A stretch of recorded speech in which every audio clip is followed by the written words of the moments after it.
Hello বন্ধুরা, welcome back to my channel. সবাই কেমন আছেন? অনেক দিন পর আপনাদের সামনে লং ভিডিও নিয়ে এসেছি। আমরা আজকে কোথায় যাচ্ছি অবশ্যই দেখতে হলে ভিডিওটা কন্টিনিউ করুন। আমরা চলে এসেছি, এই যে দেখতেই পাচ্ছেন, আইটিসি হোটেল।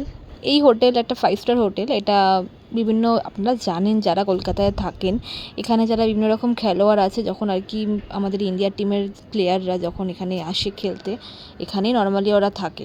তাছাড়া বাইরের বড় বড় স্টাররাও এখানে আসেন। তবে বন্ধুরা বলে রাখি, আজকে কিন্তু আমরা একা 4 জনে কোথাও যাচ্ছি না, আমরা আজকে অনেকজন মিলে যাচ্ছি। সেটা কারা কারা সেটা আপনারা দেখতে পাবেন। দূরের ওই বিল্ডিংটা দেখুন কি সুন্দর, দুটো বিল্ডিং একটা মাঝের জায়গা দিয়ে মার্চ করা আছে। ওই জায়গাটা পুরোটাই বাগান সিস্টেম করা রয়েছে, দারুণ দারুণ লাগছিল। তাছাড়া ওখানে রয়েছে পুল আর কি। আমার হাজব্যান্ড বলেছে, এখান দিয়ে হাজব্যান্ড অনেকবার গেছে, আমি যদি বা ফার্স্ট টাইম গেলাম। এ দেখুন, জুম করে দেখালাম, খুব সুন্দর। এই যে ফ্লাইওভারটা আমরা উঠেছি, কখন সে উঠেছি আইটিসির ওখান থেকে, বাট এখনও এন্ড হয় না। কি শুনলাম এই ফ্লাইওভারটার নাম নাকি মা ফ্লাইওভার। এইটা পুরো আমাদের কানেক্ট করছে শালিমার। হ্যাঁ, আমরা শালিমার যাচ্ছি, সেখান থেকে আমরা ট্রেন ধরবো। সেটা ট্রেন ধরে কোথায় যাব সেটাও আপনারা ব্লগটা দেখতে দেখতে দৃশ্য দেখতে পাবেন, তো দেখতে থাকুন।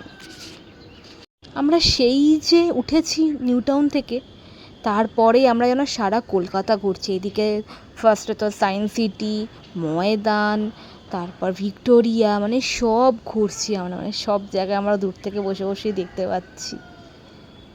আমরা আগের বার দীঘা যাওয়ার সময় ট্রেন মিস করেছিলাম বলে এবার আমরা বাড়ি থেকে অনেক আগে বেরিয়েছি। আমাদের ট্রেন সেই 8:30, আমরা বেরিয়ে গেছি 5টার সময়। আবার সন্ধে হলে জ্যামও পাবো, তো সেই জন্য আমরা সবাই ঠিক করেছিলাম তাড়াতাড়ি বেরোবো, কিন্তু খুব তাড়াতাড়ি পৌঁছে গেছিলাম। এটা হচ্ছে দ্বিতীয় হুগলি সেতু। আমি আগে কখনো উঠিনি, মানে যখন হাওড়া ব্রিজ দিয়ে যেতাম তখন দেখতাম, বাট কখনো ওঠা হয়নি। এই যে এটা হচ্ছে আমাদের গঙ্গা। তবে হুগলি সেতুতে আমরা এই প্রথম উঠলাম, মানে আমি স্পেশালি কথা বলছি, আমরা নয়, আমি উঠলাম। কলকাতায় থাকি, বাট কলকাতায় আমরা অনেক কিছু দেখিনি আজ মানে পর্যন্ত। আমরা হাওড়া ব্রিজটা হেঁটে দেখিনি, যে হাওড়া ব্রিজে যে শুটিং হয়েছে, এত কিছু। যাই হোক, ওই বিল্ডিংটা কী বলুন তো, ওই বিল্ডিংটা হচ্ছে নবান্ন, যেখানে আর কি আমাদের মুখ্যমন্ত্রী মমতা বন্দ্যোপাধ্যায় বসে থাকেন। আজ শালিমার যাওয়ার পথে মানে কলকাতাটাকে একটা অন্যভাবে দেখলাম। বেশিরভাগ তো আমরা হাওড়া থেকে যাতায়াত করি, শালিমারও আমরা সবাই ফার্স্ট টাইম এলাম। এবারে সেই জন্য একটা অন্য রকম। এই যে এই রাস্তাটা হচ্ছে পুরো নবান্ন যায়, আর আগে তো চেকপোস্ট পড়েছে সব জায়গায়, যেহেতু উনি আসেন একদম স্পেশালভাবে, গাইড তো দরকারই। আমরা এবার শালিমার স্টেশনে ঢুকবো, এখানে সিগনালে আটকে ছিলাম আমরা সবাই। হ্যাঁ, এখান থেকে আমরা 4 জন যাচ্ছি, আমার মা বাবা ওখান থেকে বেরিয়ে গেছে, বলে দিলাম। আমার মা বাবাও কিন্তু যাচ্ছে, তো আরও কারা কে কে যাচ্ছে সেটাও জানতে পারবেন। উফ, মনে হচ্ছে রাস্তাটা শেষ হচ্ছে না, তাই না? আপনাদের তাই তো মনে হচ্ছে। হ্যাঁ, কিন্তু না না, আমরা চলে এসেছি। এই যে দেখুন, এটা কারা? আমার ননদ, এটা হচ্ছে ননদের ননদ। এই যে শালিমার স্টেশন।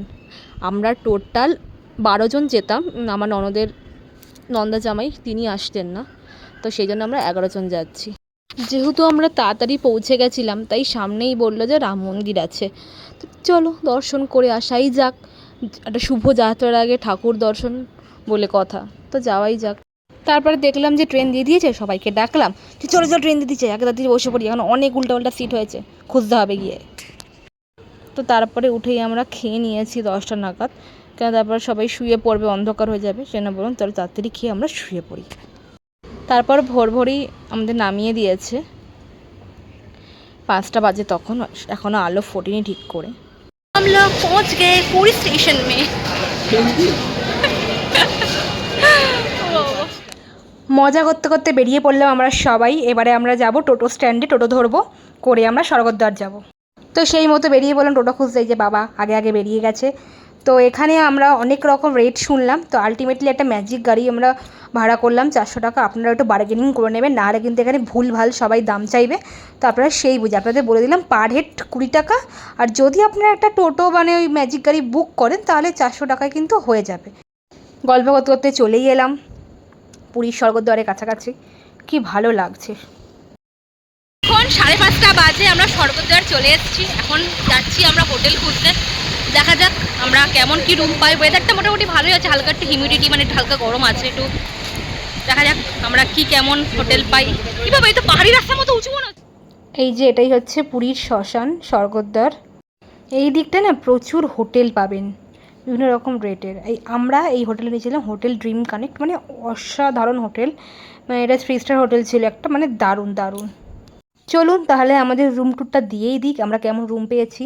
এই যে এই রুমটা আমরা নিয়েছি, একটা কাভার্ড ছিল।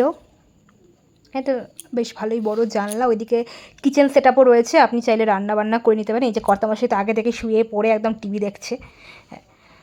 তারপর এখানে মানে বাথরুমটা এত সুন্দর, দেখুন বেশ বড় সড়ো এবং নিট অ্যান্ড ক্লিন, আমার খুব ভালোই লেগেছে। এইদিকে একটা জানলা রয়েছে, ওইদিকে। এই হচ্ছে এটার টোটাল রুমটা, মানে এক কথায় অসাধারণ। তারপরে স্নান টান করে আমরা বেরিয়ে পড়ছিলাম পুজো দিতে। সবাই মিলে আবার টোটো ভাড়া করেছিলাম। এবার যাচ্ছি আমরা জগন্নাথ মন্দিরে পুজো দিতে। এই যে চলে এসেছি জগন্নাথ মন্দির।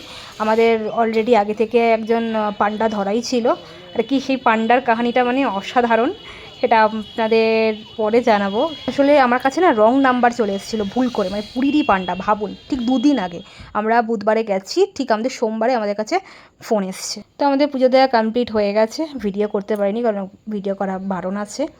দেন আমরা সমুদ্রের পাড়ে চলে এসেছিলাম মাছ ভাজা খাবো বলে। আজকে ভিডিওটা কেমন লাগলো বন্ধুরা, প্লিজ কমেন্টসে জানাবেন। টাটা।